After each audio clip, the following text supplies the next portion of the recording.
দেখো তোমাদের দাদাকে আজকে বলেছিলাম জ্যান্ত মাছ আনতে, তো এটা নাকি জ্যান্ত মাছ।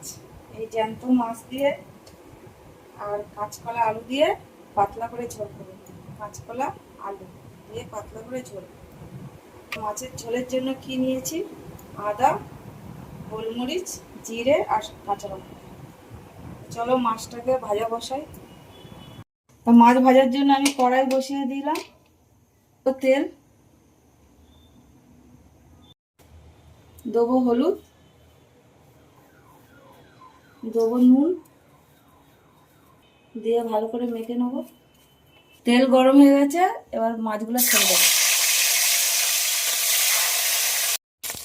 দেখো আমার মাছগুলো কিন্তু সব ভাজা হয়ে গেছে, এবার উঠিয়ে নেবো। এই যে সব ভালো করে ভেজে নিয়েছি। ফোড়নে দেবো জিরে, কাঁচকলা আলুটা দিয়ে দেবো, করে ভেজে নেবো।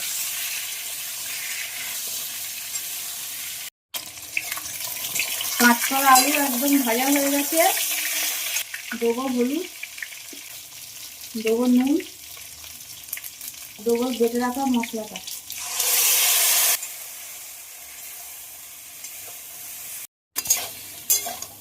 তো দেখো কাঁচকলা আলু মশলা কিন্তু একদম ভাজা হয়ে গেছে।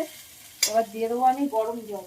আমি সবসময় তরকারিতে গরম জল দিই, তাহলে টেস্টটা ভালো হয়। দিয়ে দেবো ওপর থেকে কটা কাঁচা লঙ্কা, ফোটার জন্য ঢাকা দিয়ে দেবো।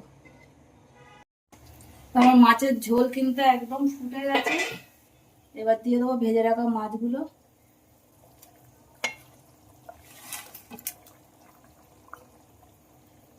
আর একটু ঢাকা দেবো, তারপর নামিয়ে নেবো।